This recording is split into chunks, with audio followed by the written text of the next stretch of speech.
Dahil kilala na siya ng guard at receptionist ay pinatuloy na siya agad ng mga ito. Pagtapat niya sa pinto ng pad ni Nick ay napansin niyang hindi yun masyadong nakasara. Dahan-dahan niyang binuksan iyon. At bago pa siya makita ng mga ito ay narinig na niyang nag-uusap ang mga ito. Para siyang itinulo sa pagkakatayo ng marinig niyang sinasabi ni Cloud.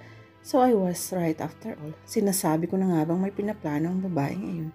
Mabuti na lang at nandyan ka, Nick. Kung hindi ko pa siya pinabantayan sa'yo, ay hindi ko pa malalaman ang mga plano niya. You mean you asked Nick to spy on her? Tanong ng isa pang tinig na marahil ay si Brad. Yes, at bilib na talaga ako sa kaibigan natin. Tahimik pero malupit. Hindi na niya nakayanan ang narinig. Umalis siya sa lugar na iyon na masama ang loob at luhaan. Pagdating niya sa bahay, dumiretso siya sa kanyang silid. Galit na galit siya. Ngunit higit siyang nasasaktan sa natuklasan. How could she be so vulnerable? Bakit hindi agad niya nakita ang motibo ni Nick sa pakikipaglapit nito sa kanya? Natigilan siya. Bakit nga ba siya umiiyak? Hindi ba at pareho lang naman silang may hindi magandang motibo sa isa't isa? Biglang bumukas ang pinto. Siguradong ang tita Lida niya dahil kumakatok munang si Trina bago ito pumasok sa kanyang silid. Dahil nakatalikod siya sa pinto habang nakaupo sa gilid ng kama niya. Sigurado siyang nakikita nito ang pag-iyak niya. Pasimpleng pinahid niya ang kanyang luha. Ang akala ko ay magla-lunch ka sa pad ni Nick. Bakit nandito ka pa? Nagbago na ba ang isip mo? Naramdaman niya ang pagdapi nito sa kanya. Umiiyak ka ba? Kahit na alam niya nagkaroon sila ng pagtatalo nito kanina, hindi niya naiwasang magsumbong dito. Niloko niya ako, sabi niya habang nakatingin dito. Kumunot ang noo nito. Sino? Si Nick? Tumango siya. Anong ibig mong sabihin niloko ka niya? Nakipaglapit lang siya sa akin dahil inutusan siya ni Cloud. He's a spy. Natigilan siya ng bahagyang umingos ito. O ano yung nakakaiyak riyan? Hindi ba't pareho lang naman kayong dalawa? Niloloko mo rin naman siya. Napatingin siya rito. Tama ito. Pareho lang sila ni Nick, ngunit hindi siya handa sa ganun. Hindi niya inakalang ganun kasakit ang kanyang mararamdaman. Nagsabi ka nga sa akin ng totoo. Despite your bad intentions on him, you fell in love with him. Am I right? Hindi agad siya nakasagot dahil tama ito. Wala sa plano niyang ma-inlove kay Nick. Ngunit iyon ang nangyari. Noong una ay pilit na itinatanggi niya ang kanyang nararamdaman. Ngunit ngayong alam na niya ang totoo. Saka niya inamin sa sariling mahal niya si Nick. Kailangan lang palang magkaroon siya ng isang eye-opener bago niya maamin ang totoong nararamdaman para dito. Tita, hindi ko sinasadya. Kahit sandali pa lang kaming nagkakakilala ay naiparamdam niya sa akin na ako ang pinaka-importanteng tao sa mundo para sa kanya. I didn't mean to love him but he made fall in love with him with every little thing he did. Iyon naman pala palabas lang ang lahat ng iyon. Celine, tandaan mo, ang lahat ng bagay rito sa mundo ay may kapalit.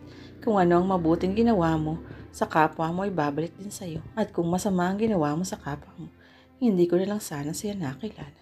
At tama naman ang tita Lida niya. Lahat ng ginagawa niya kay Nick ay bumabalik ngayon sa kanya. Niloko rin siya nito. Kasalanan kong lahat ito. Kung sana ay pinabayaan ko na ang lihim ang lahat, hindi sana magkakaganito. Saan nito? No, Tita Lida, it's not your fault, so don't blame yourself. This was destined to happen. Remember what I told you about the last will and testament? Tumango ito. So even if you didn't tell me, I will know because Cloud will find me. Hindi siya papayag na mauwi lang sa wala ang lahat ng mga pinagpaguran niya. Makikilala ko pa rin si Nick. Napansin niyang matamang nakatingin ito sa kanya. Tita, parang bigla ko na lang nakita ang mami mo sa'yo. Ganyan-ganyan din ang reaksyon niya nung malaman na ikakasal si Sandro sa ibang babae. You are just like her. Mapagtanim ng galit. Ang galit niya sa daddy mo ay nabuntun sa'yo. Which is definitely wrong. At ngayon ang galit mo naman sa magulang mo at sa paligid mo ay naituon mo sa pag-abot ng mga pangarap mo sa buhay dahil wala ng mga taong responsable sa naging buhay mo nitong mga nagdaang taon. Malayo na sila sa'yo.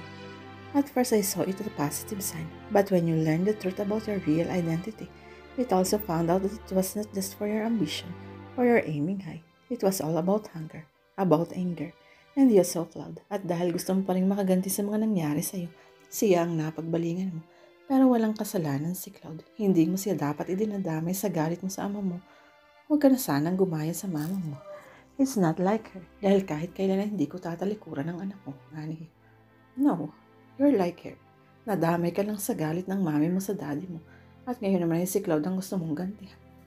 Tita, I was supposed to be in his place dahil nauna kaming dumating ni Mami sa buhay ni Daddy kaysa kanila ng mama niya.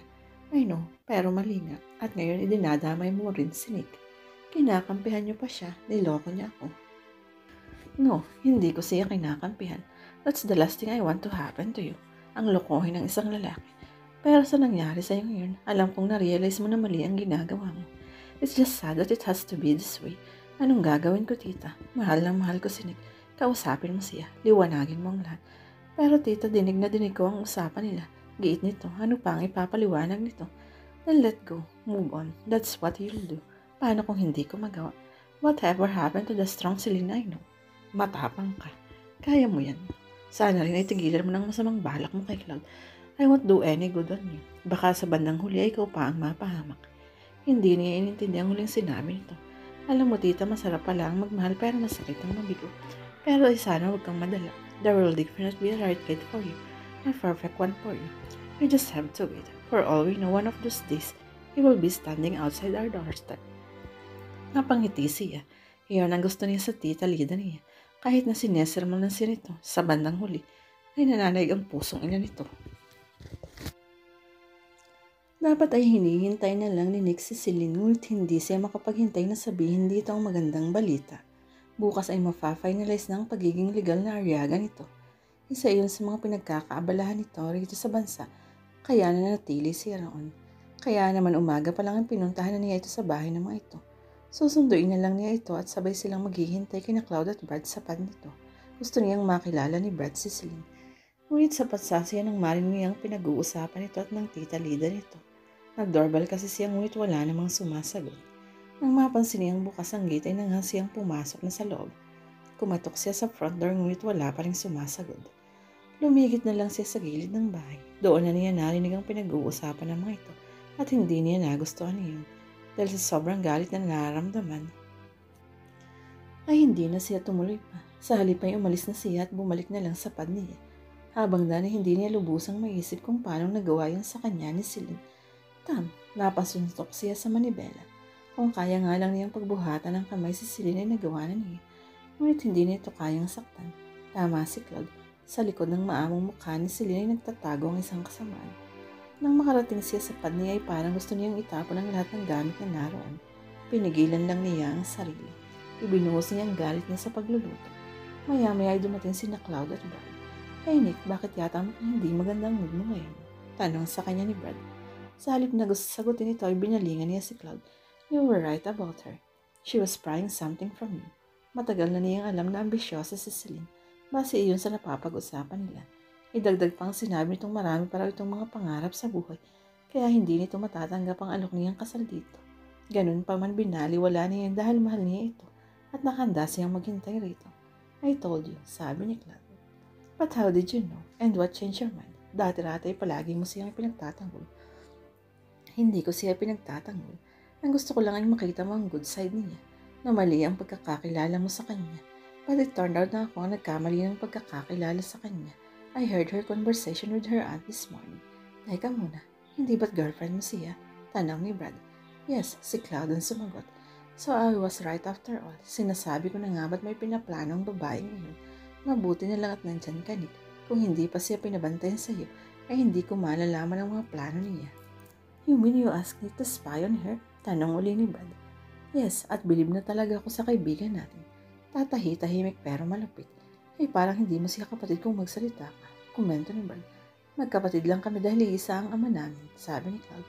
But wait Nick, say something. Bakit nawalan ka ng kibo? Puna ni Brad. I'll answer your question, singit ni Cloud. He's quiet because he's fighting. In case you didn't know, our friend here eventually fell in love with my favorite sister in the past.